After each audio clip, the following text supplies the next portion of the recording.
বন্ধুরা দেখো আমি গুগলি ছাড়াচ্ছি কেমন করে, তো ভালো করে বানাবো রেসিপিটা, তো তোমরা দেখাবো।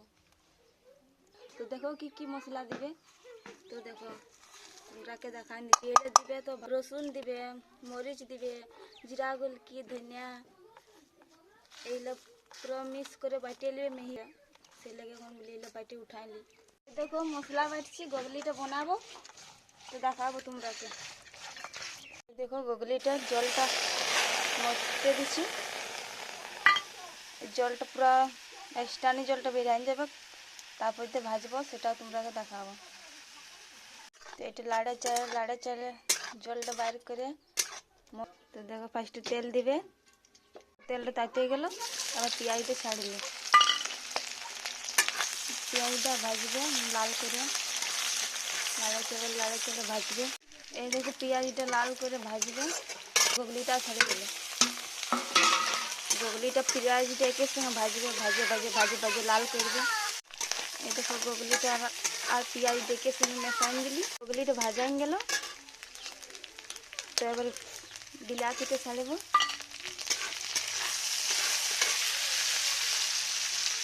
তারপরে নুন দেব,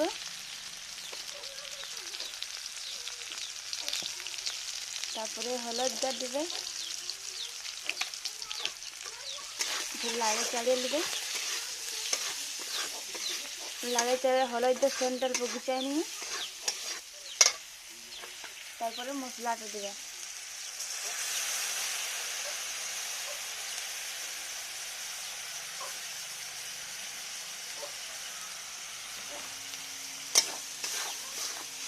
তারপরে লাড়ে চাড়ে ভাজবে, এরকম মশলাটা সেন্টটা দিচ্ছে,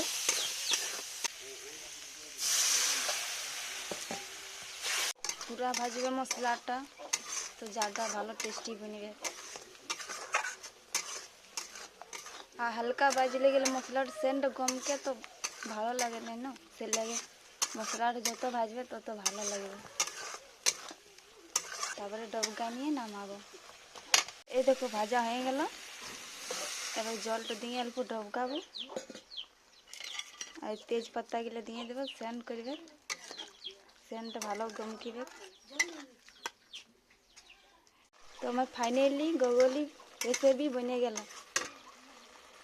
তো দেখো নামালি বনে গেল। তো এদিকে আমার ননদ বসে আছে খাবার লাগে, তার আগে না হবার আগে ভাত বাইরে বসে আছে, বলছে বৌদি গুগলিটা হইলো, দা তোর